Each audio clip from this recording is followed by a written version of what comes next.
Hi folks, today we're going to share with you a solution we finally found to the issue making a bed in one of these small campers like our A-Liner. What I'm getting at specifically is a lot of these smaller campers, and with other brands as well, they use this fold together type sofa arrangement. They use this 3 separate cushions, they fold up. When you're ready to use the bed, the whole thing folds down and lays flat. The problem with them specifically though is trying to put the sheets on these things, even with nice cover sheets. When you try to build these things in, you have to tuck them around the edges of the mattress, stuff them around the edges, all while you're kneeling on the mattresses, forcing them down, which makes it actually very difficult and challenging. First solution we came to make that a little bit easier back when was to stitch the top sheet down to the bottom of the cover sheet, which did make it easier, as little things don't untuck so easily. It's a little bit simpler. But recently, Mrs. D in Milwaukee came up with an even better solution, which I'm going to show you now. What she came up with was actually kind of genius in my opinion. She decided to, instead of having a cover sheet and a top sheet that tuck in, to instead make 3 individual sheets that slide over each one of the cushions, sort of like a pillowcase. Had to take them, so we took the original ones off. She cut them apart to the right length and size, put the ends together in what it's called a box end stitch. I'm going to put a link to that in the comments below, just because I didn't know how to do it either. But essentially, you have 3 smaller sheets for the 3 cushions.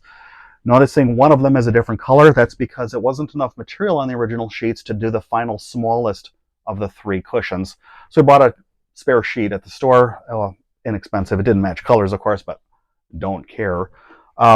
What it lets you do then is slide them over easily while they're not tucked into place. You're standing here sliding them on easily, and then you can just drop them to the right spot when you need to use them.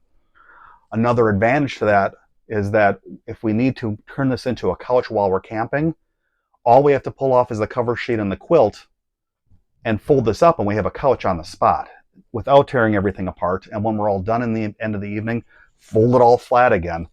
So much easier, so much less time consuming. Just honestly, we should have been doing this since the beginning. My hat's off to her for figuring this all out. Okay, a little bit of detail. This is showing the box end stitch. It's literally what it sounds like. Allows you to do a square end, like a mattress or something like this. One of the advantages to it, notice that the side stitch goes right down the side of the whole mattress, which makes it pretty easy to keep it nice and straight while you're sliding it into place after you wash them. Just makes it simpler. And then the other detail is the far end is just left extra long on purpose. Just wide open to the mattress underneath.